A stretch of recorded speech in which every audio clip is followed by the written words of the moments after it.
Nanti kebenaran firman Tuhan sampai oleh banyak Ibu Pendeta Daniel, dan seperti ada pesan sponsornya kepada saya. Jadi nanti Ibu Bapak jangan bingung ketika nanti setelah ibadah nanti Ibu mana Ibu Pendetanya? Nggak ada, karena beliau secara mendadak harus menggantikan Bapak Gembala ya. Jadi nanti mungkin setelah penyampaian firman Tuhan ya Bu ya, mungkin beliau akan mendiatur untuk kembali ke Sidoarjo saudara, jauh di sana di Malaysia saudara, di Sidoarjo, karena ada Kuala Lumpur di sana ya, jadi agak jauh. Jadi ini ya, jadi Ibu jangan kaget kalau nanti ledok mana Ibu nggak nyalami di depan, karena beliau ada tugas negara yang harus diemban ya. Kemudian saya undang Ibu Vera untuk di depan.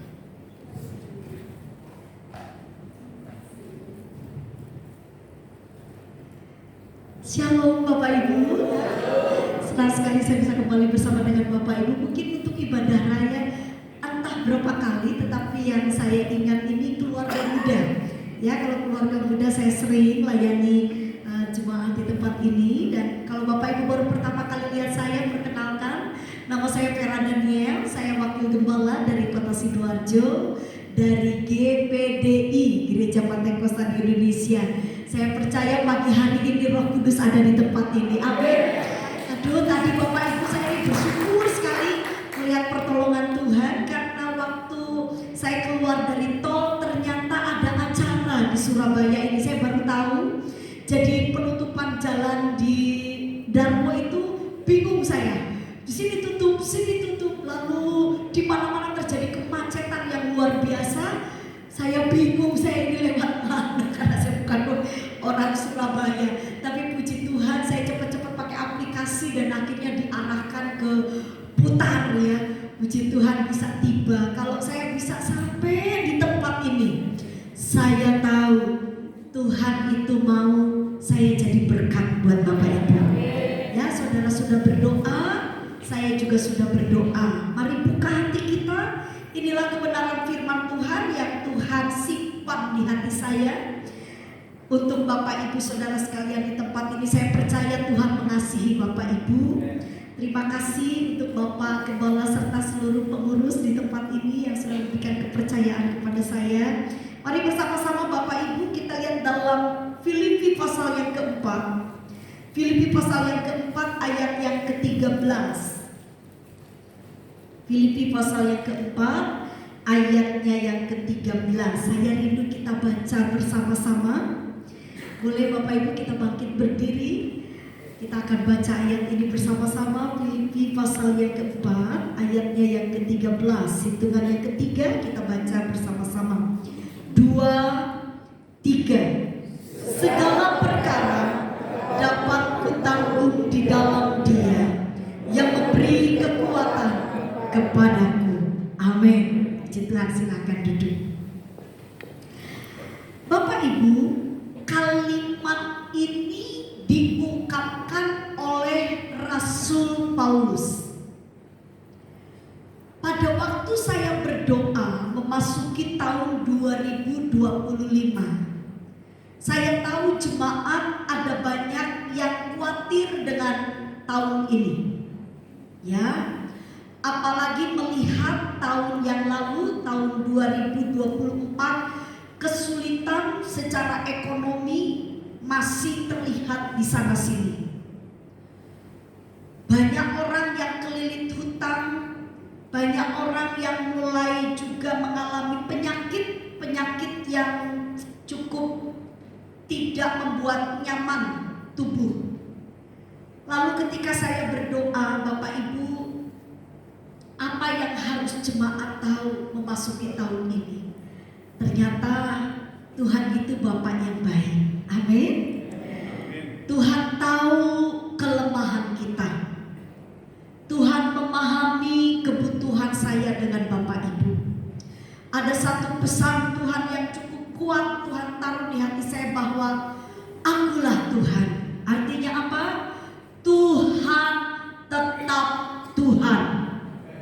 Di mana tidak ada satu perkara pun yang tidak bisa diselesaikan oleh Tuhan. Tuhan yang saya sembah, yang Bapak Ibu sembah adalah saudara. Amin. Jadi kalau gitu Bapak Ibu tolong bantu saya. Kok bilang kanan kiri, semangat. Gak usah bingung ya. Lah Bu Vera, terus gimana Bu, toko saya, usaha saya ini masih seret Bu. Dengarkan firman Tuhan baik-baik. Bapak Ibu, pasti Tuhan itu sanggup menolong kita. Hanya Bapak Ibu harus mengikuti aturan Tuhan. Karena Tuhan itu adalah Bapak yang bijaksana. Ya, tidak hanya sekedar yo pasti selamat, dan sekedar begitu. Tapi Bapak yang baik itu menuntun, memberikan pengertian supaya kita sebagai anak itu tidak khawatir.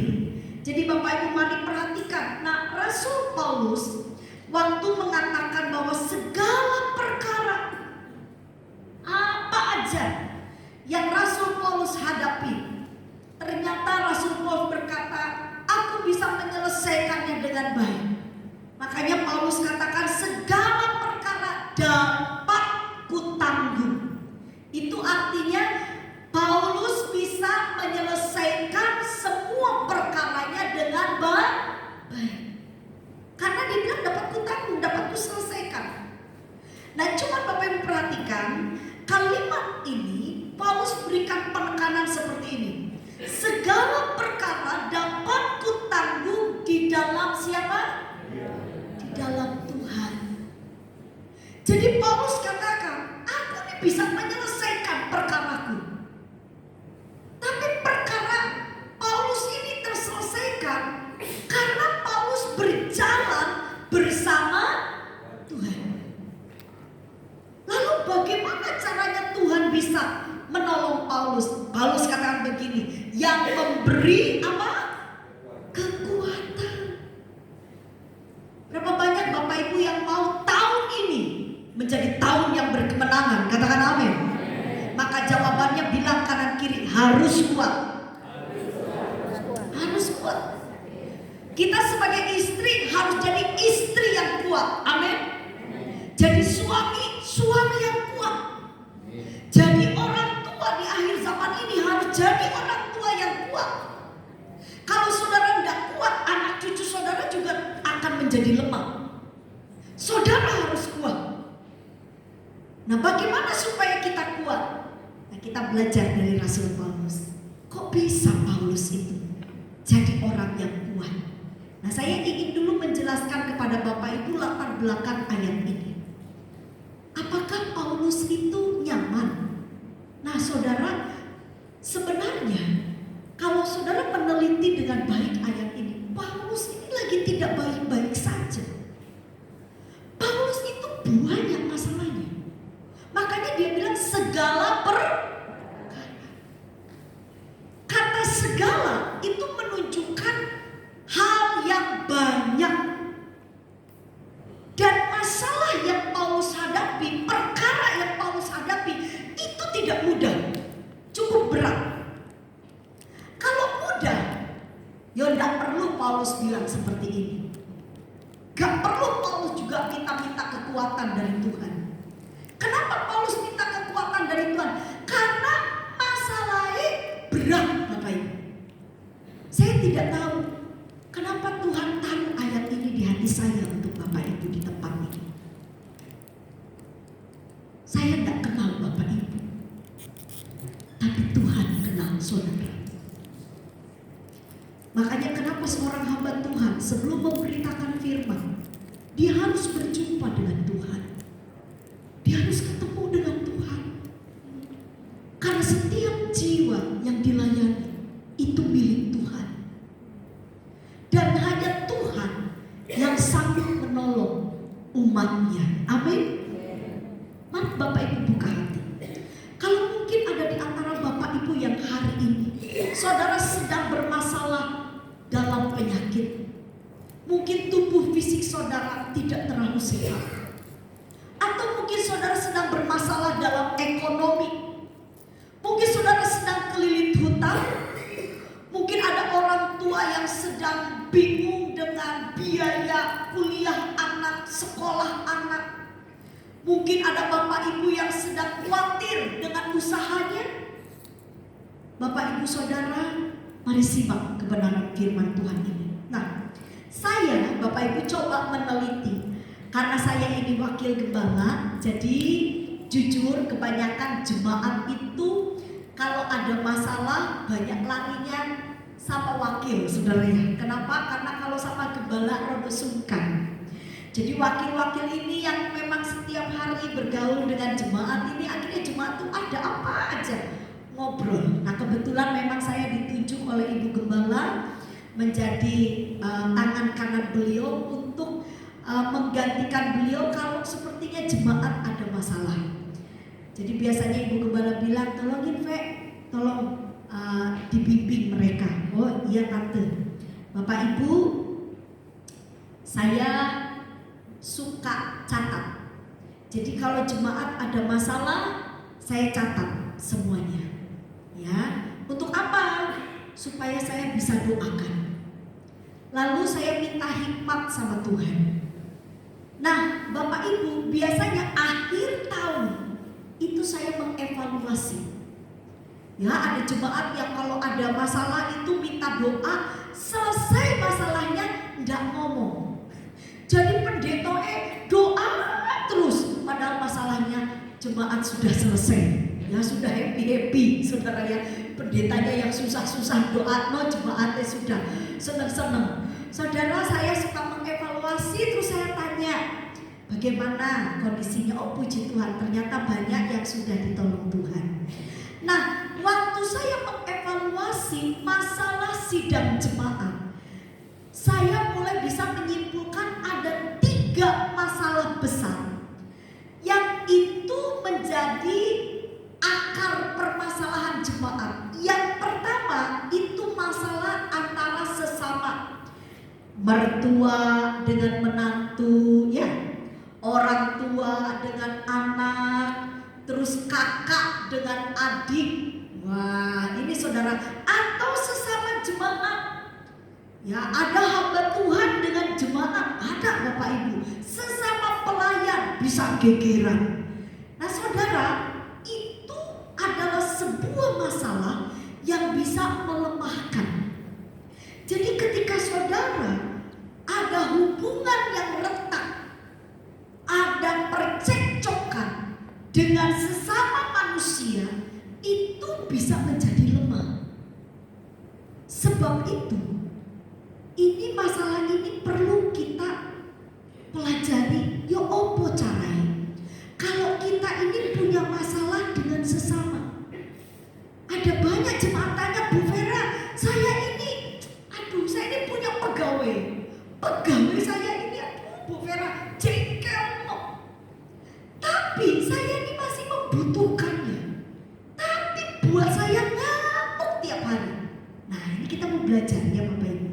Atau saudara ada di rumah gak bisa rukun, gegeran terus. Kok bisa ya?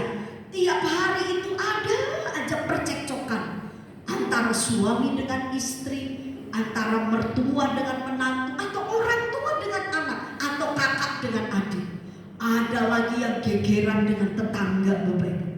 Ya sampai ada jemaat bilang, wes gak apa-apa, aku wes gak kenal tetanggaku yang pasti, apalagi tetanggaku gak percaya Tuhan, biar loh. Saudara, itu gak bisa.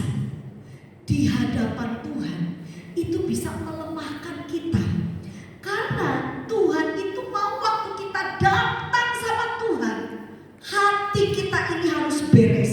Yang setuju katakan amin. Jadi permasalahan itu harus diselesaikan. Nah kita nanti belajar ya Bapak Ibu. Kedua, masalah yang terbesar yang sedang digumuli oleh jemaat adalah apa? Yaitu ekonomi. Kekurangan secara ekonomi. Ekonomi yang mulai bergoncang. Itu masalah Bapak Ibu. Yang banyak jemaat itu sampai akhirnya saudara hidupnya itu tidak bisa jadi berkat, tidak bisa jadi saksi Kristus. Karena apa?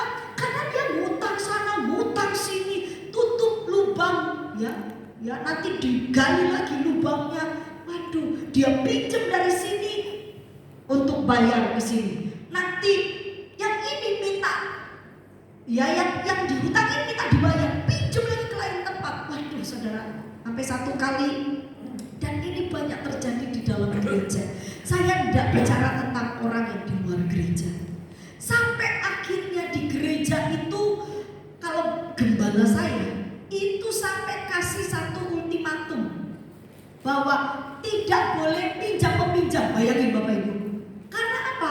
Ada jemaat yang pinjam kepada hamba Tuhan setempat, lalu tidak bisa mengembalikan. Padahal hamba Tuhannya itu dengan baik hanya bertanya, kamu janji bulan ini mengembalikan, karena itu pakai uang kas gereja. Saudara, jadi ditanya oleh pemimpin, ditanya, coba kalau bicara baik-baik, iya om saya belum bisa mengembalikan. Kan enak komunikasinya dan nanti bisa dipikirkan sama-sama. Tapi kebanyakan setelah tidak bisa mengembalikan, jemaat itu hilang Bapak Ibu. Sehingga gembala menjadi loh, gara-gara masalah ini kok jadi hilang. Ya harusnya ketika kita sulit, kita harus cari Tuhan. Amin.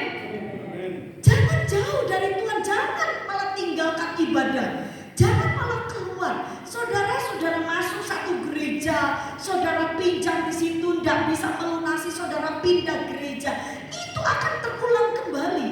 Akhirnya saudara tidak bisa melihat pertolongan Tuhan. Nama kita jadi tercemar di mana-mana. Hanya gara-gara ekonomi tidak bisa memanage keuangan dengan baik.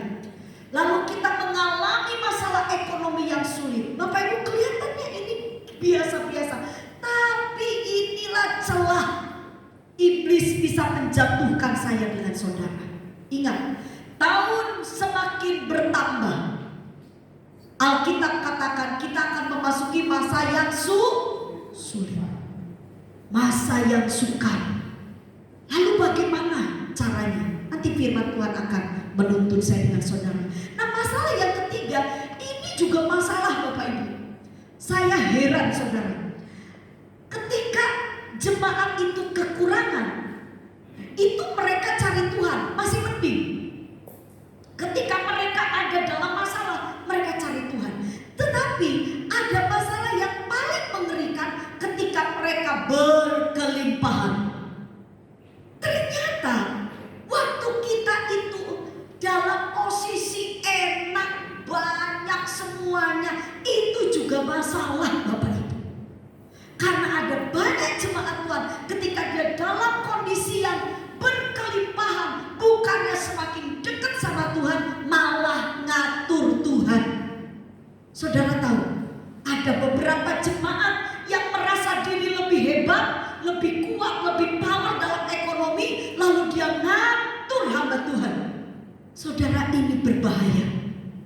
Ingat ketika Saul, ya, Saul ini memang raja, dia memang punya power. Lah, sudah ada ketetapan yang harus membakar dupa, menaikkan ukupan dupa kepada Tuhan, itu harus seorang nabi. Saul ini merasa Samuel ini lelet. Aduh, Samuel tidak datang-datang. Saudara, hati-hati. Ya, banyak jemaat menjadi tidak, rohaninya tidak sehat, hidupnya menjadi tidak baik. Kenapa? Karena dia tidak bisa menempatkan posisi dengan baik. Saudara, maaf, mungkin saya dengan gembala saya bisa jadi di Surabaya lebih dikenal saya, karena memang panggilan saya adalah seorang pembicara, saya pengajar. Gembala saya lebih banyak mengayomi di dalam. Dan Bapak Ibu, gembala saya punya panggilan khusus memang pengajaran. Nah saudara, tapi bagaimanapun, meskipun saya mungkin dikenal di sini, dikenal di situ, kalau kita mau dipakai Tuhan, kita harus punya sikap hati yang baik. Amin. Saya tetap taruh hormat pada gembala saya. Ya, hari ini beliau memang diminta untuk bergabung, saudara, dengan sebuah rombongan yang besar untuk mengadakan sebuah doa. Nah saudara, doanya itu gak deket ya, di Korea. Jadi seluruh hamba-hamba Tuhan afiliasinya dengan gereja di Singapura diminta untuk berkumpul. Jadi kemarin gembala saya berangkat ke Singapura dan tadi sekitar beberapa jam yang lalu beliau kontak saya, kami sudah ada di pesawat. Oke, doa saya menyertai. Jadi dari Singapura berangkat ke Korea. Dan Bapak Ibu, gembala saya sorry. Nah, gembala saya memang lupa gitu ya untuk ini ibadah di Indonesia bagaimana, saking begitu kagetnya disuruh ke Korea, saudara. Jadi yang di dalam ini kaget, gak dipersiapkan. Terus ya untungnya kami para wakil selalu siap menolong, siap membantu. Dan kemudian kamu minta ya tolong itu di cabang semua pusat kamu yang layani ya, puji Tuhan. Karena di Sidoarjo ibadahnya jam 6 pagi Bapak Ibu.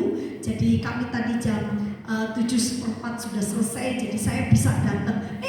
Saya kira mau datang jam 8 kurang sampai sini, kalau melalui aplikasi gak taunya kena macet, saudara ya.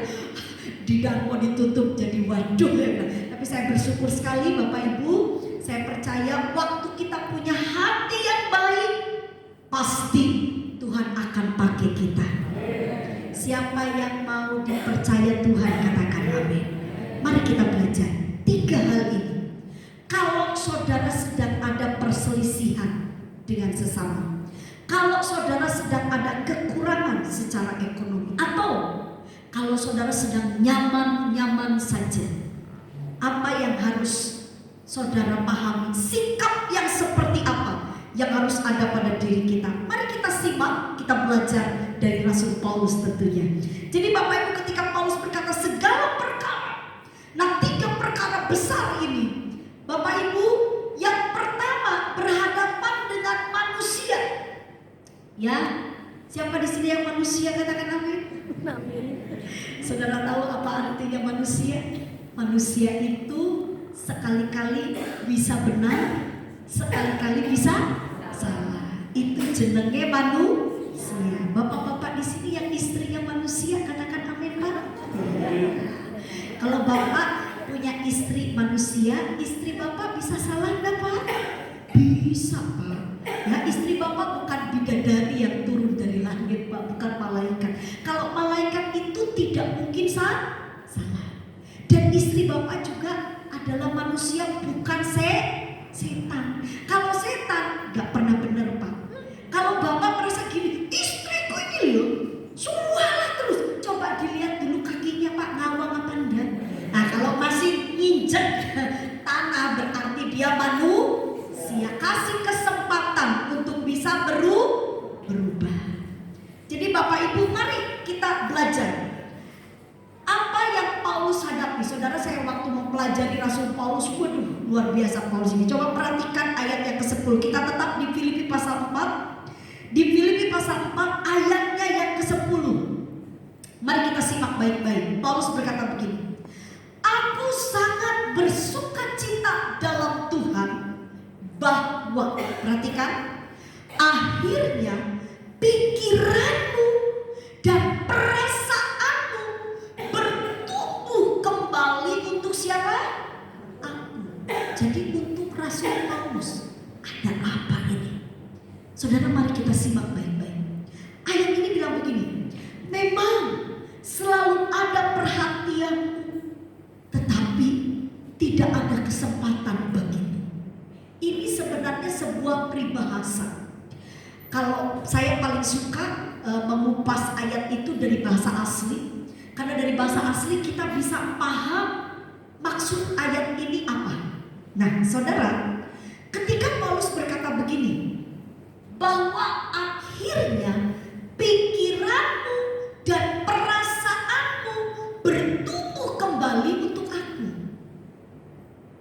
Kalimat ini punya pengertian begini.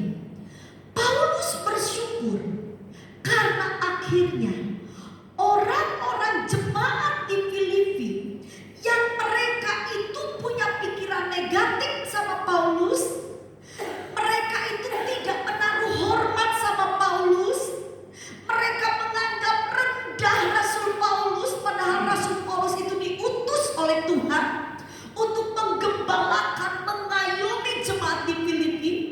Bapak Ibu, Paulus akhirnya legowo, dia bilang, puji Tuhan, akhirnya kalian bisa menerima aku, menilai Rasul Paulus dengan baik. Loh, kok bisa? Jadi Bapak Ibu, manusia itu pada dasarnya itu, saya pernah diajar oleh dosen saya di kampus. Beliau bilang begini, dari 10 orang, kalau kamu lagi ngomong di depan 10 orang, dari 10 orang itu cuma 1 orang saja itu yang care sama kamu. Jadi kalau ada 100, hanya 1% saja yang bisa betul-betul sama kita itu care. Ya, setuju. Ya, mungkin di depan kita manis-manis, shalom Pak, shalom Bu. Tapi belum tentu mereka itu punya hati yang baik sama kita. Bayangkan Bapak Ibu. Terus 60% menurut dosen saya, penelitian itu adalah penonton. Kalau kita sebagai seorang pemimpin, kita bisa melakukan yang baik, maka mereka ngikut.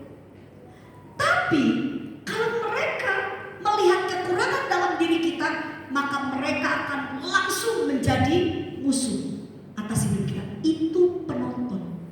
Penonton itu pinter ngomong. Jadi penonton itu pinter komentar.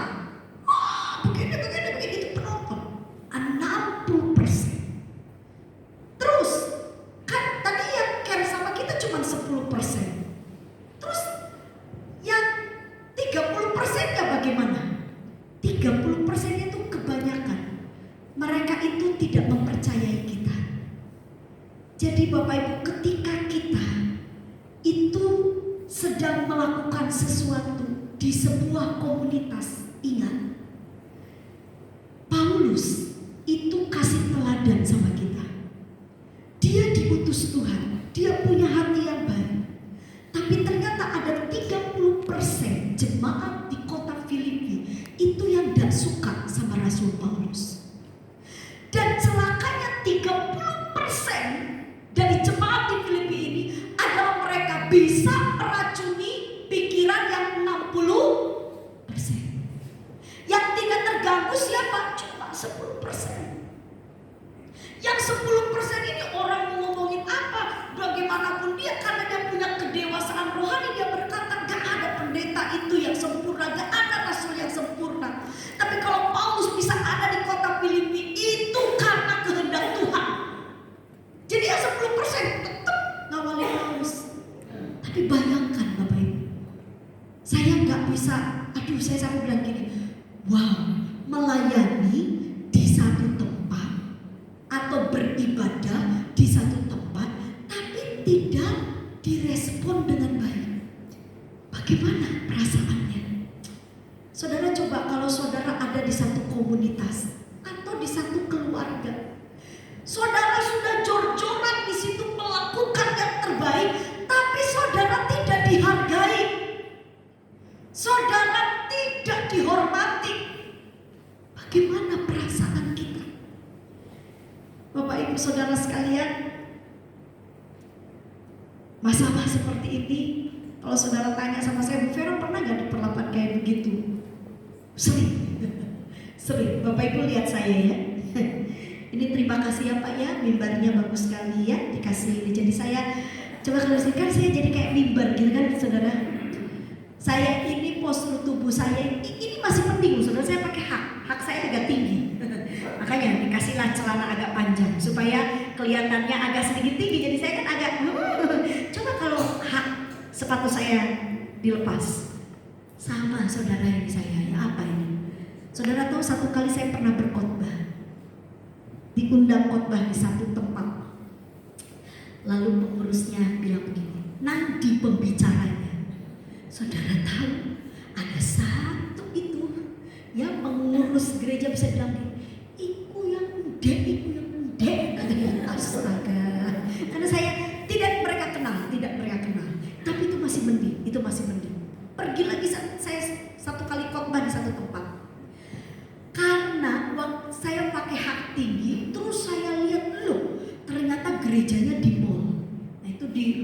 orang, saudara. Terus dari parkiran ke mall, saudara, ke tempat gereja itu udah jauh. Dan saya ini baru pertama kali. Jadi akhirnya saya bilang sama driver saya, Pak, sandal saya mana? Kan aduh jualan pakai hak tinggi. Coba ya ibu-ibu di sini kalau pakai hak tinggi terus kita jalan gitu, kan capek gitu, belum lagi berdiri, saudara. Jadi jemaat tuh enak ya, nanti pujian, saudara berdiri, pas saya khotbah, saudara kan duduk. Lah kalau pujian, saudara berdiri, masa saya nggak berdiri? Kan saya juga berdiri. Terus saya khotbah, saya berdiri lagi. Jadi saya udah mikir, waduh, saya sepanjang ibadah itu saya harus berdiri pakai high skill. Jadi saya pikir, udahlah jalan, saya pakai sandal dulu. Nah, ternyata ada jemaat, saya lihat, oh ada yang bawa Alkitab. Saya bilang, apakah ke gereja ini? Oh iya, oh ibu jiwa baru ya. Saya cuma senyum, iya saya bukan, karena saya pakai sandal. Nah sepatunya saya pegang kan, pakai tas gitu kan. Terus saya di lift gitu, dilihat, saya lihat kanan kiri, saya senyum, shalom. Mereka ada yang shalom, gitu ya, sopo ini gitu kan. Saya diam.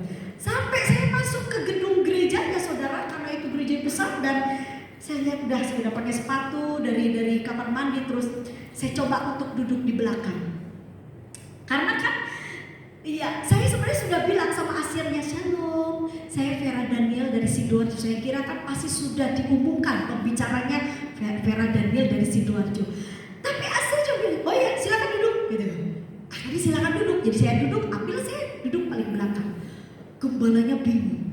Waduh, sudah worship mau firman, dipendetoin. Saya di WA, saya bilang, Pak, saya sudah di belakang. Hah? Di belakang, pas dilihat. Ya, aduh maaf Bu Vera. Ini Bu Vera? Iya, saya hamba Tuhan. Gitu. Oh iya, silakan duduk di depan Bu. Iya, gitu ya.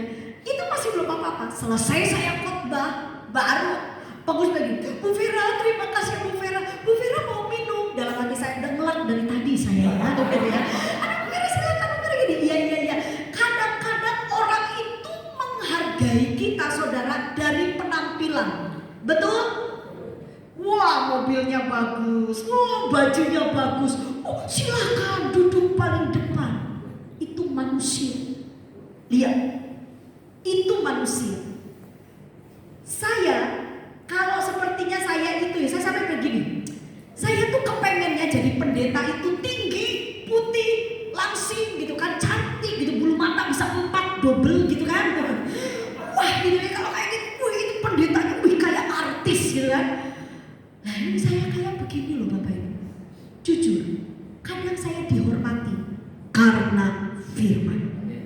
Jadi waktu selesai memberitakan firman, mereka baru, Bu Vera terima kasih. Firman yang membuat saya terhormat. Karena hanya Tuhan yang bisa mengangkat derajat kita. Amin. Dan saya mau bilang sama Bapak Ibu, pernah gak Bu Vera sama orang dihina, dienyek, direndahkan? Sering, ya karena kayak begini loh saudara. Penampilan saya seperti ini. Saya bersyukur saudara, biar begini-begini saya dapat suami yang lumayan lah Bapak Ibu ya. Jadi suami saya ini yang bisa ya memperbaiki keturunan saya Bapak Ibu. Saya bersyukur sekali ya. Nah, saya pintar, saya cari yang kulit putih, badan tinggi gitu kan. Jadi kalau kadang-kadang kalau di gereja-gereja tertentu, kalau saya didampingi suami saya masuk, nanti yang dihormati itu suami saya. Oh, silakan Pak. Saya di belakang itu gak dilirik sama sekali. Bagus gitu ya. Ya enggak apa-apa. Itulah manusia. Nah, ketika Bapak Ibu mungkin di posisi hidup kita ini kadang-kadang tidak direken. Ada saatnya mungkin kita itu dikecewakan, disakiti.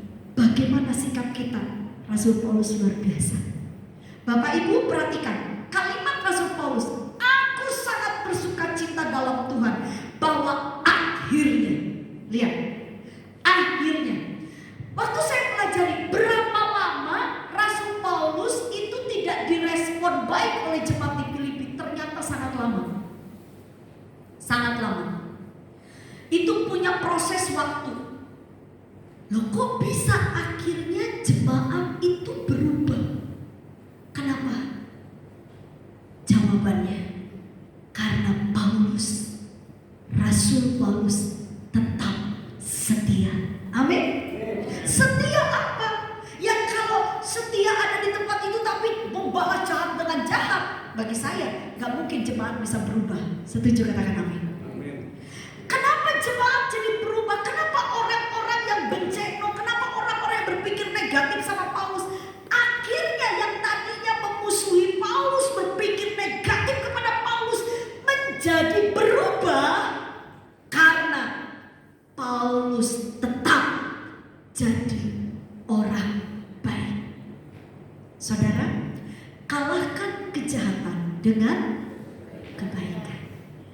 Ini jawaban yang pertama. Siapa yang mau lihat tahun ini berkemenangan, katakan amin.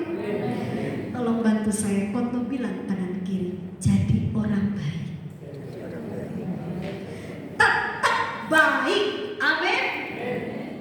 Diperlakukan apapun oleh orang-orang di sekitar kita, jangan merespon dengan negatif. Bapak Ibu, saya percaya jenenge manusia pasti bisa berubah. Amin. Tetaplah setia. Tetaplah jadi orang baik. Karena satu kali waktu semua yang tidak baik bisa diubahkan menjadi baik di tangan Tuhan. Yang percaya beri tepuk tangan yang meriah bagi kita. Lihat Yusuf, dia diperlakukan dengan tidak baik oleh saudara-saudaranya. Dalam rumah tangga, dalam keluarga, seringkali mungkin saudara juga diperlakukan dengan tidak adil. Tapi dengar baik-baik, tetaplah setia terhadap Tuhan. Yusuf, dia tetap hidup mengandalkan Tuhan. Ketika dia digoda oleh seorang wanita, ketika dia dijebloskan ke dalam penjara, ketika dia dihina dan diperlakukan dengan tidak manusiawi, Yusuf, dia tidak balas jahat dengan jahat. Jadi pesan firman Tuhan di awal-awal tahun ini, tetap berbuat baik. Taruh bara api di kepala orang-orang yang benceno. Amin. Kalau ada orang yang sangat mengecewakan saudara, saudara caranya bagaimana supaya saudara bisa dibela oleh Tuhan? Lepaskan berkat atas orang itu. Yang setuju berikan tepuk tangan yang meriah. Saya percaya kalau seluruh jemaat di tempat ini jadi orang baik, ini kursi-kursi nanti sudah tidak kosong lagi. Amin Bapak Ibu. Jiwa-jiwa akan berdatangan. Saudara tahu dunia sekarang ini lagi kritis. Lagi kalau orang udah mau orang meninggal, ya, kritis sudah mau up. Kenapa? Karena kondisi dunia sangat mendekat. Di luar sana saya sampai kaget kalau saya lewat rumah sakit jiwa, saudara ya, di Menur itu, kok besar ya rumah sakitnya? Berarti banyak saudara pasien. Saudara, kita akan menemukan banyak orang stres. Dengar baik-baik, Tuhan sedang memanggil saya dengan saudara. Jadilah terang. Amin. Dan hari-hari ini ketika dunia sedang bergoncang, ketika kondisi sedang betul-betul kelihatannya mungkin tidak bisa lagi diandalkan, ingat, gereja punya Tuhan yang ajaib. Saudara, berjalanlah bersama dengan Tuhan. Kalau saudara hidup benar, pasti Tuhan akan menolong saudara. Dan Tuhan akan mengangkat kita supaya kita bisa jadi teladan. Saya percaya hari ini Roh Kudus ada di tempat ini, ya. Sekali lagi, tolong bilang kanan kiri, ojo jahat. Ojo jahat. Kalau saudara jadi orang baik di tahun 2025 ini, Tuhan akan menyertai saudara. Ya, gereja Tuhan harus jadi orang baik. Amin. Ya, nanti para ibu tolong ya diingatkan suaminya pas keluar, nanti kalau sepertinya mobilnya di jalanan dipepet, gitu kan. Pak, tetap jadi orang baik. Bu, kalau ke pasar Bu, jadi orang baik Bu. Jangan kalau nawar harga tuh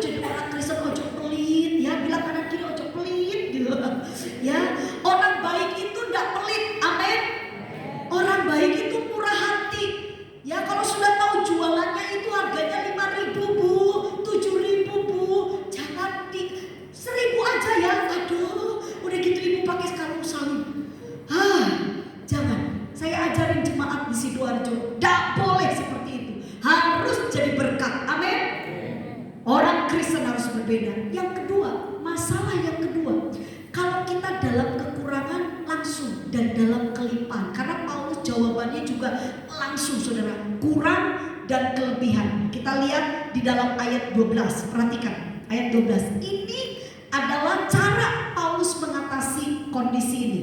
Ayat 12, aku tahu apa itu kekurangan dan aku tahu apa itu kelimpahan dalam segala hal dan dalam segala perkara. Tidak ada sesuatu yang merupakan apa Bapak Ibu? Rahasia bagiku. Baik dalam hal kenyang maupun dalam hal kelaparan, baik dalam hal kelimpahan maupun dalam hal kekurangan. Saya ingin jelaskan kepada Bapak Ibu ayat ini seperti ini. Jadi ternyata Paulus itu pernah kekurangan secara ekonomi loh Bapak Ibu. Pernah. Tetapi sampai Paulus bilang begini, kalau Bapak Ibu pelajari, jadi coba cek perjalanannya Rasul Paulus, dia pernah bilang begini, aku nih sebenarnya kalau aku minta bagian atau minta makan kepada jemaat, itu hak aku.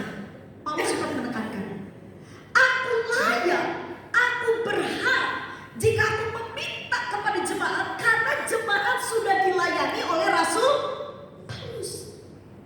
Bayangin Bapak Ibu, itu hak, kewajiban jemaat untuk bisa memberi makan kepada hamba Tuhannya.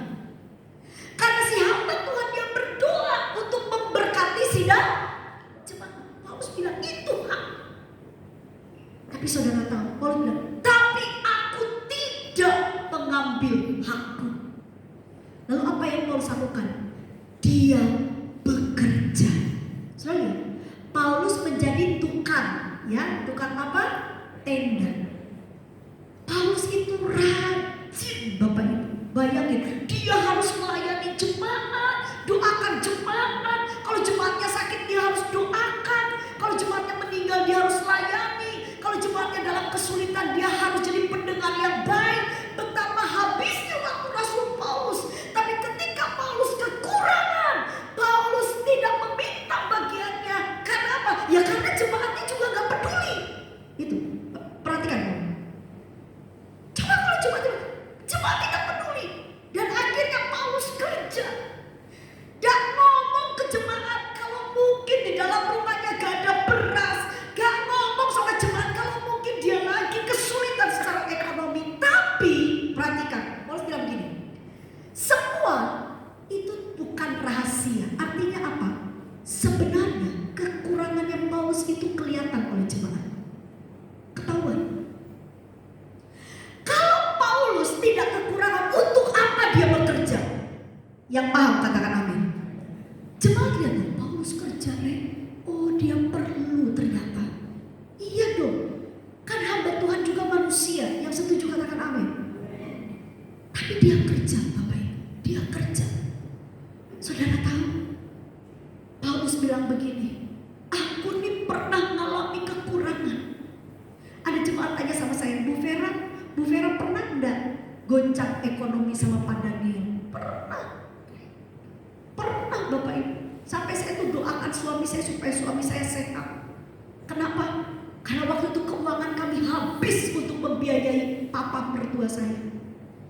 Orang tua kami sakit, butuh biaya yang besar. Saya sampai harus bekerja sama satu tim, mama mertua, suami, sama saya dengan adik ipar. Ada yang jaga papa karena papa perlu dijaga, perlu dirawat.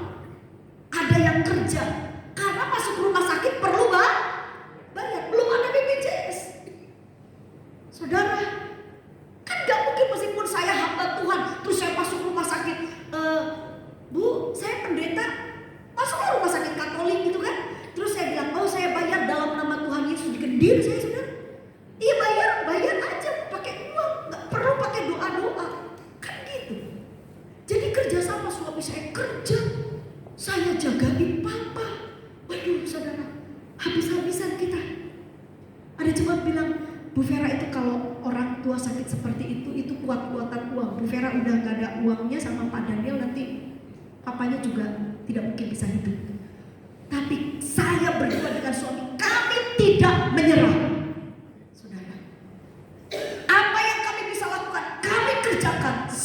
semaksimal mungkin.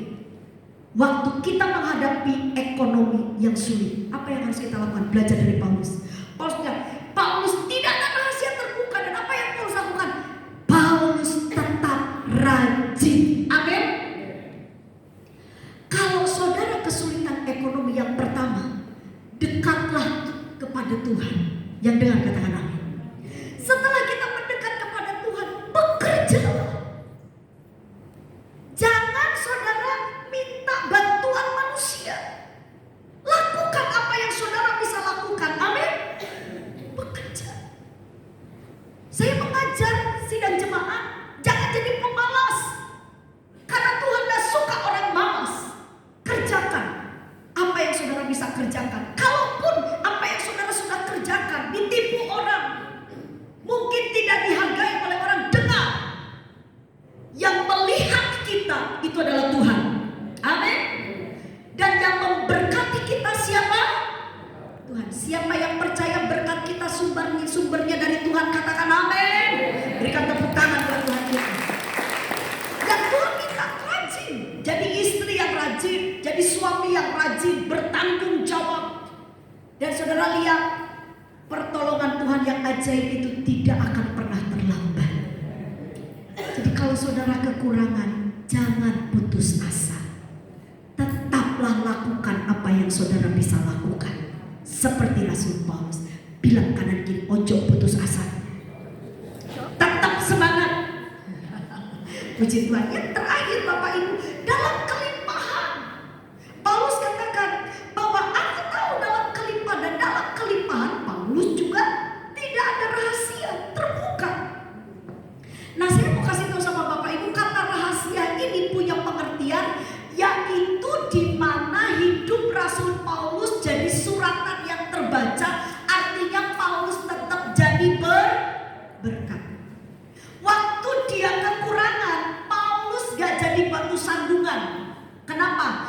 Karena dia bisa memanage hidupnya dengan baik. Dia atur hidupnya dengan baik. Jadi tukang tenda itu bukan pekerjaan yang wow, bukan. Tapi Paulus tidak gengsi. Amin. Paulus lakukan apa yang dia bisa lakukan. Yang pasti dia hidup tidak jadi tanggungan orang lain. Yang paham katakan amin. Bapak Ibu dengar. Dan yang membuat Paulus diberkati, kenapa? Karena dia tetap bergaul dengan Tuhan. Paulus mendekatkan diri kepada Tuhan. Paulus kerjakan apa yang dia bisa lakukan. Dan waktu kelimpahan, semua jemaat di Filipi bisa tahu Paulus lagi banyak duit ini. Wah, Paulus ini lagi kelimpahan. Tapi tidak jadi rahasia. Apa artinya? Tetap jadi berkat. Kenapa? Karena pada waktu Paulus kelimpahan, dia tidak pakai kelimpahannya itu untuk mengintimidasi orang lain. Artinya apa? Tolong bantu saya khotbah, bilang kanan kiri, ojo sombong. Jadi saudara, hari ini pesan firman Tuhan sangat jelas. 3 hal, 3 sikap saudara harus punya di tahun ini. Yang pertama, tetap jadi orang baik. Yang kedua, kita tetap rajin. Saudara tidak boleh putus asa. Apapun kondisinya, lakukan apa yang saudara bisa lakukan sambil saudara berdoa. Saya tutup firman ini dengan satu kesaksian, Bapak Ibu. Ada seorang jemaat di Sidoarjo, di tempat kami. Dia kelilit hutang pinjol, dan itu mungkin 7 turunan, udah gak bisa lagi. Dan dia bingung caranya seperti apa. Meskipun sekarang udah banyak solusi, tapi pada waktu hari itu dia kebingungan sekali dan dia diteror. Apa yang terjadi Bapak Ibu? Singkat cerita, dia datang kepada Tuhan. Dengan istrinya dia berdoa. Lalu apa yang Tuhan taruh di pikiran dia? Ya, dia terbersit cuma dari kata pecel. Saya mau tanya sama saudara, yang jual nasi pecel banyak enggak? Banyak. Sidoarjo banyak, Surabaya lebih banyak ya. Tapi saudara tahu, kalau Tuhan yang tolong, kalau Tuhan yang buka jalan, cuma jual dia bisa melunasi semua hutang-hutang itu di awal pandemi. Sesuatu yang tidak masuk logika. Dan apa yang terjadi sekarang? Dia berkelimpahan, dia bukan lagi punya hutang, tapi dia punya pegawai. Dia punya pegawai pecelnya, wah cukup laris saudara. Dan saya mau bilang sama Bapak Ibu, dari mana hutangnya? Karena dia berdoa. Dia minta tuntunan Tuhan. Saudara, itu yang harus saudara contoh. Ya, kalau orang saksi, contoh itu yang spiritnya. Kenapa dia bisa begitu? Jangan, pecel bisa dia buat kaya ya. Ya udah, semua kita jual pecel. Salah. Bukan di pecelnya, tapi di dalam bangun hubungannya dia dengan Tuhan. Cara Tuhan menolong kita itu berbeda-beda. Amin. Jadi saya percaya pagi hari ini, tetaplah jadi orang baik. Saudara, tetaplah saudara lakukan apa yang saudara bisa lakukan dan jangan berputus asa. Dan yang terakhir, Tuhan mau ojo sombong.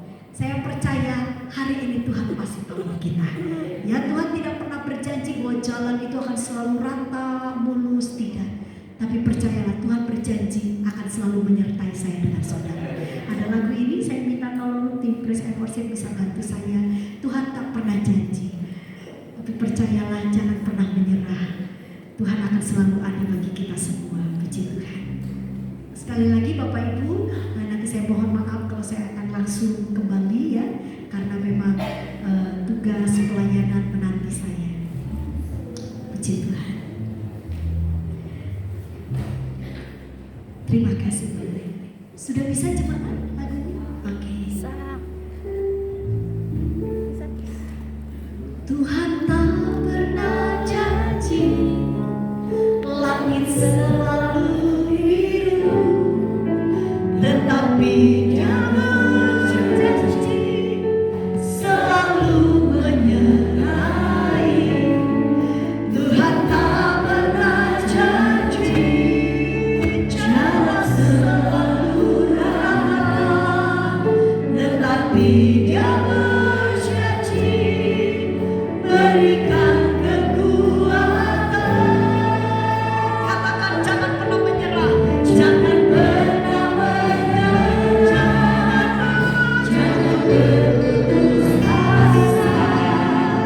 Mujizat Tuhan ada saat hati menyerah. Jangan pernah menyerah, jangan berputus asa. Mujizat Tuhan ada bagi yang setia dan percaya. Bapak Ibu, kalau saya bersaksi sama saudara, Bu Vera, mungkin saudara tanya, Tuhan itu apa bisa menolong dengan waktu yang cepat? Bisa Bapak Ibu. Saya, kalau ada jemaat yang tanya sama, Bu, saya ini masalah saya pengen cepat beres, ya apa caranya? Gampang. Caranya saudara cukup taat kepada Tuhan. Amin. Nurut. Semakin saudara tidak nurut, semakin saudara keras, semakin saudara sulit dibengkokkan oleh Tuhan, semakin lama prosesnya. Ada seorang istri, dia merasa kecewa dengan suaminya. Dia berkata, siapa suami saya berubah, Bu Vera? Gampang. Ibu mau suami berubah, ibu berubah duluan. Ibu datang sama Tuhan. Ibu belajar bersyukur. Ibu belajar menerima kekurangan suami ibu. Nanti lihat, pasti suami ibu akan berubah. Kenapa? Bukan karena ibu, karena campur tangan Tuhan. Amin. Saudara, ketika kita beres di hadapan Tuhan, ketika kita hidup dalam kebenaran, apa yang terjadi? Pertolongan Tuhan yang ajaib cepat terjadi atas kita. Berapa banyak saudara yang mau ditolong Tuhan? Mari kita bangkit berdiri bersama-sama. Jangan pernah menyerah, jangan pernah berputus asa. Terima kasih Tuhan.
manusia biasa Tuhan. Banyak persoalan masalah yang tidak diundang datang kepada kami, menghimpit iman percaya kami, menghimpit jiwa kami, sehingga kami seakan-akan menyerah, seakan-akan kami hopeless, berputus asa. Tapi firman-Mu pada pagi hari ini kembali membangkitkan iman percaya kami, kembali memberikan antusias semangat buat hidup kami, sehingga kami punya harapan di dalam Tuhan. Berapa banyak Tuhan kami yang hadir membawa sakit penyakit, membawa masalah ekonomi, masalah rumah tangga, masalah hubungan suami istri, pernikahan, apapun itu Tuhan.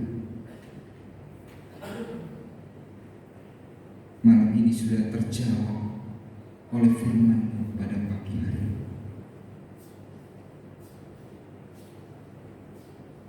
Kau yang sanggup merubah malam menjadi siang, Kau yang sanggup merubah kutuk menjadi berkah, Kau yang sanggup memberikan pemulihan, kesembuhan, perubahan, bahkan kemenangan buat setiap kami.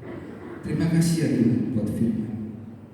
Kami simpan dalam lubuk hati kami, menjadi rema dalam hidup kami, dan kami akan siap mempraktekkan. Karena berkat Tuhan telah tersedia buat setiap kami. Terima kasih ya Tuhan, berkati Ibu Vera, tambah-tambahkan hikmat pengurapan ilahi, sehingga kemanapun hamba-Mu Kau utus menjadi berkat buat banyak orang. Terpujilah nama-Mu, dan saatnya Tuhan umat-Mu di tempat ini akan memberikan persembahan, melengkapi pelayanan kami, melengkapi ibadah kami, memberikan yang terbaik untuk Tuhan. Kami memberi karena kami mengasihi Tuhan. Kuduskan dan sucikan persembahan kami agar layak dipergunakan untuk pekerjaan-Mu di tempat ini, hanya di dalam satu pribadi yang berkuasa yang ajaib, Tuhan Yesus Kristus. Bersama-sama kita katakan amin. Silakan duduk, kita akan memberikan persembahan pagi ini.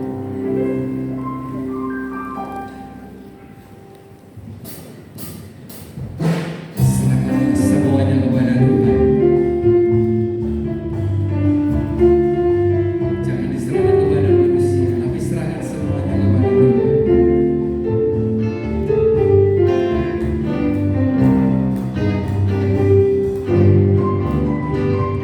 Apakah apa yang mencari-cari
sudah memberikan firman Tuhan pada pagi hari ini yang mengingatkan kita 3 hal agar kita tetap berbuat baik ya tahun depan ini, dan tetap rajin dan tidak sombong. Itu yang kita dapat pada pagi hari ini. Ya, Tuhan memberkati Ibu Pendeta Vera Daniel. Jadi kita akan melihat jadwal ibadah sepekan depan ini, saudara. Dari Rabu jam 5 sore ada ibadah anak depan ini. Lalu pada hari Kamis jam 6.45 ada doa malam juga. Lalu pada hari Sabtu pagi jam 5 pagi dimulai ada doa pagi sampai jam 6 ya. Lalu sorenya ada ibadah dewasa muda jam 5 sore, dan Sabtu yang akan datang akan dilayani oleh Saudari Nita ya. Agak beda di sini ya. Ya, Saudari Nita itu ya. Lalu pada hari Minggu di depan seperti hari ini jam 8 pagi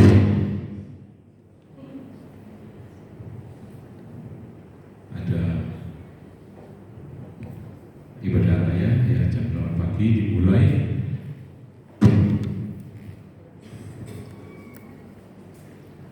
Ya, dan minggu depan akan dilayani oleh Bapak Pendeta Muda Yohanes Johari ya, Bapak Wakil Kepala kita.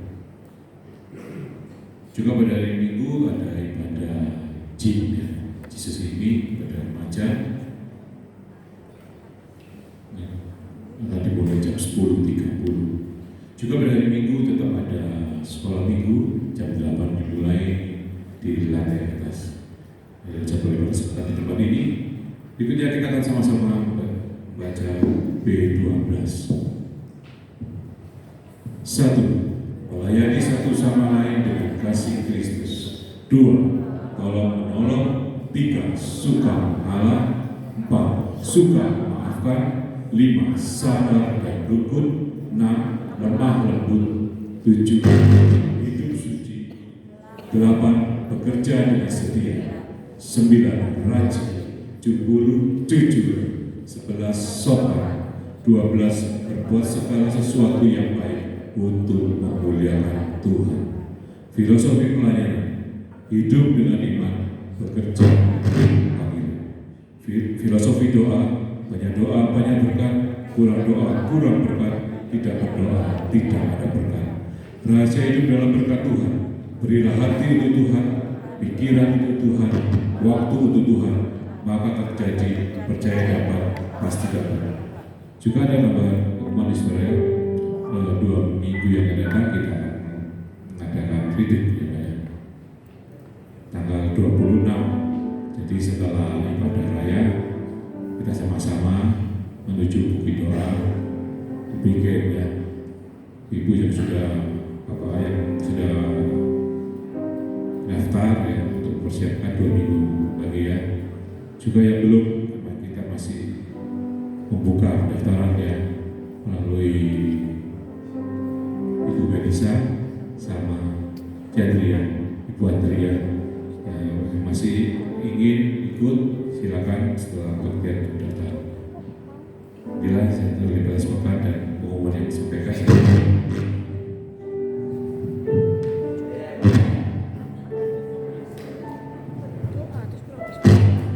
Ya, untuk pengumuman tambahan untuk kita acara keprigen ya, kita berdoa bersama-sama keprigen itu tanggal 26. Kita berangkat jam 11 siang ya. Kita berangkat pukul 11 siang ya, tanggal 26 sampai tanggal 27, dan 27 itu tanggal merah. 27 tanggal merah. Kita pulang dari Prigen itu setelah makan siang ya. Setelah makan siang kita balik ke Surabaya. Jadi ibu bapak yang sudah daftar segera untuk melunasi, yang belum segera mendaftar. Karena kita ingin menghitung untuk transportasinya dan untuk semuanya itu kita ingin menghitungnya supaya kita nggak kebingungan transportnya bagaimana, makannya bagaimana, itu harus kita perhitungkan. Maka segera untuk mendaftar, melunasi, dan jika berdaftar langsung daftar. Kita berangkat sekitar pukul 11 siang dari tempat ini habis ibadah. Jika habis mau ibadah mau berangkat udah mulai siap-siap bawa tas ya baju. Jam 11 kita berangkat. Kemudian kita pulang tanggal 27 siang setelah makan siang ya. Demikian. Dan tadi pengumuman sudah lihat. Tadi saya pikir juga enak ya apa namanya. Saya pendeta PDP, pendeta tua Hansen, padahal saya masih muda. Di situ PDN Yohanes Johari, pendeta muda, padahal umurnya di atas 70 saudara, ya kan? Itu kerai ya, PDT itu berarti pendeta tua saudara. Pendeta tua, ceketan nih Pak Johari ya, ngomong muda terus itu kan. Kalau lihat rambut, saya mulai ada uban. Pak Johari hitam semua saudara ini. Maka dia kalau kita ngomong itu belum sumi saudara. Ya, pendeta muda dan pendeta tua. Saya tua, dia muda saudara ya. Ini satu ini. Jadi ibu bapak ya itu ada sebuah intermezzo. Ayo mulai kita ini karena mungkin minggu depan sudah mulai minggu depan terakhir untuk pendaftarannya kita tutup untuk berikan karena supaya kita tahu hitung-hitungan transportasinya kita akan apakah perlu sewa kendaraan atau tidak itu kita akan hitung itu saudara karena ketika kita sewa kendaraan berarti anggaran bertambah. Nah nanti sistem subsidi silang bagi ibu yang mampu silakan membayar lebih yang tidak mampu sesuai kemampuan.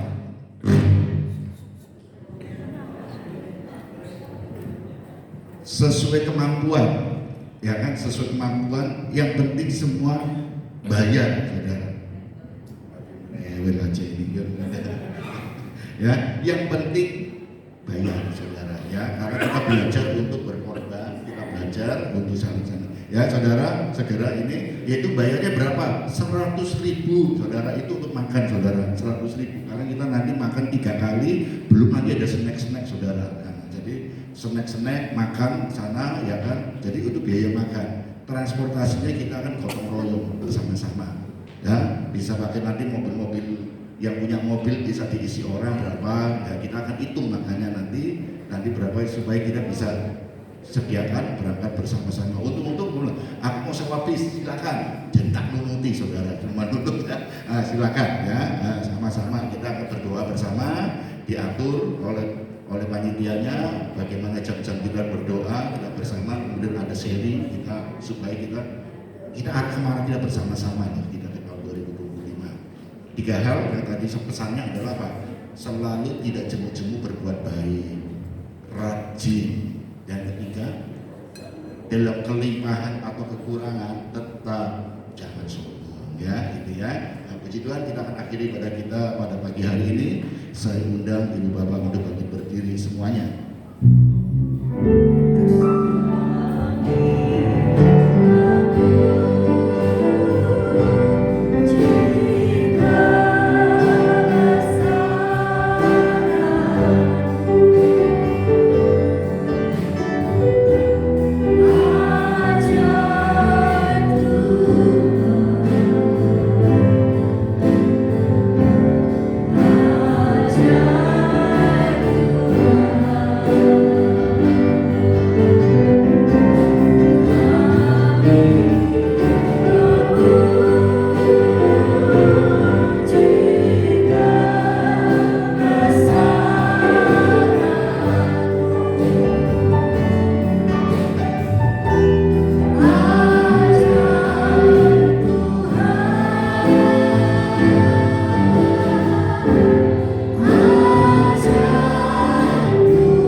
segala aspek kehidupan kami.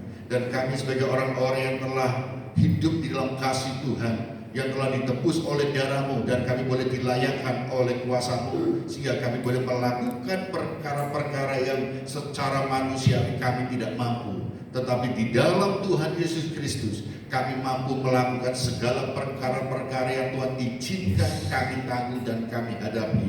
Karena Tuhan yang menyertai kami, dan Tuhan yang memberikan jalan keluar untuk kami, dan Tuhanlah yang akan memberikan satu berkat dan janji Tuhan untuk kami, sehingga kami boleh selalu hidup di dalam berkemenangan. Terima kasih Tuhan, memberkati kami semua yang telah melayani di pagi hari ini, baik itu tim pujian, tim musik, pedoblang mimbar, dan juga untuk yang menjalankan persembahkolektan dan juga multimedia, guru-guru sekolah minggu, pembina remaja, sound system, asar, semuanya terlibat di dalam pelayanan Tuhan memberkati mereka, dan juga tangan-tangan yang telah memberikan persembahan untuk pekerjaan Tuhan di tempat ini. Percayalah bahwa saudara, apa yang telah saudara korbankan, baik tenaga, pikiran, talenta ataupun harta yang saudara punya, Tuhan pasti akan memberkati saudara. Diberkatilah keluargamu, diberkatilah rumah tanggamu, diberkatilah pendidikanmu, diberkatilah kesehatanmu, dan diberkatilah setiap usaha pekerjaan saudara, dijadikannya berhasil karena Tuhan menyertai saudara.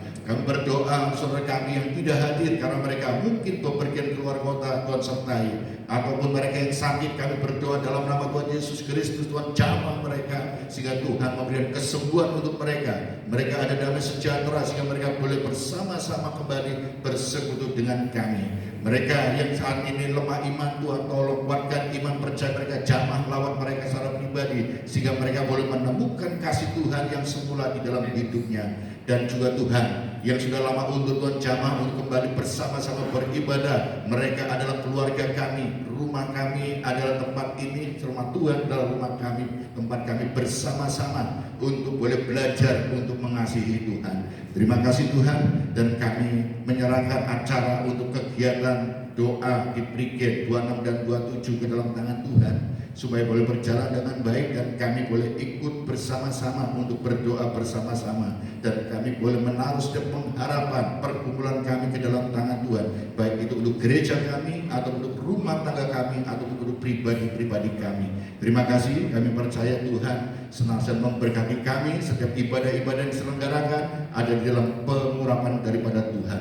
Para pelayan-pelayan Tuhan diberkati mereka dengan segala talenta-talenta yang Tuhan percayakan kepadanya untuk Tuhan kembangkan kembali, sehingga mereka bukan hanya satu talenta, tapi Tuhan tambahkan 2, 3, 4 talenta, dan Tuhan akan memberkati setiap apa yang dikerjakannya. Terima kasih, dan sebenarnya kami akan berpisah satu dengan yang lain untuk pulang ke rumah kami masing-masing. Sertai dalam perjalanan kami hingga kami boleh tiba di rumah tanpa kurang satu apapun. Dan kami mohonkan doa kami hanya di dalam nama Tuhan Yesus Kristus. Dan kami selalu mengingat apa yang diajarkan Tuhan Yesus kepada kami, yaitu lewat doa Bapa kami. Bapa kami yang ada di surga, dikuduskanlah namamu, datanglah kerajaan-Mu, jadilah kehendak-Mu di bumi seperti di surga. Dan berilah kami pada hari ini makanan kami yang secukupnya. Dan ampunilah kesalahan kami seperti kami mengampuni orang yang salah kepada kami. Dan janganlah membawa kami ke dalam pencobaan, tetapi lepaskanlah kami daripada yang jahat, karena Engkau yang Maha Mulia. Ibu Bapa dan Saudara yang kasih Tuhan Yesus Kristus, angkat tangan untuk menerima berkat Tuhan. Percayalah dan yakinlah bahwa Tuhan sudah memberkati saudara, dan saudara boleh pulang dari tempat ini dengan membawa berkat-berkat dan janji-janji Tuhan. Diberkatilah rumah tanggamu, diberkatilah pekerjaanmu, diberkatilah kesehatanmu, diberkatilah anak cucumu, diberkatilah pendidikanmu, diberkati segala perkara yang Tuhan izinkan dan percaya kepada saudara, dijadikannya berhasil, dan saudara boleh menjadi suratan Kristus yang terbuka di dalam segala kehidupan saudara.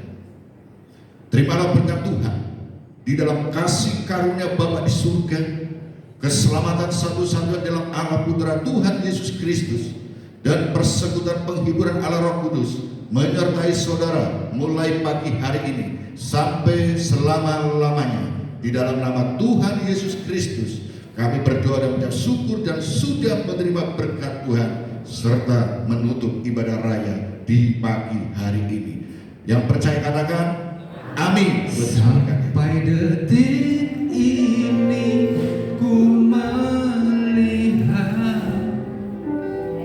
penyertaanmu sempurna, dan sampai selamanya Kaulah Tuhan, satu-satunya Tuhan.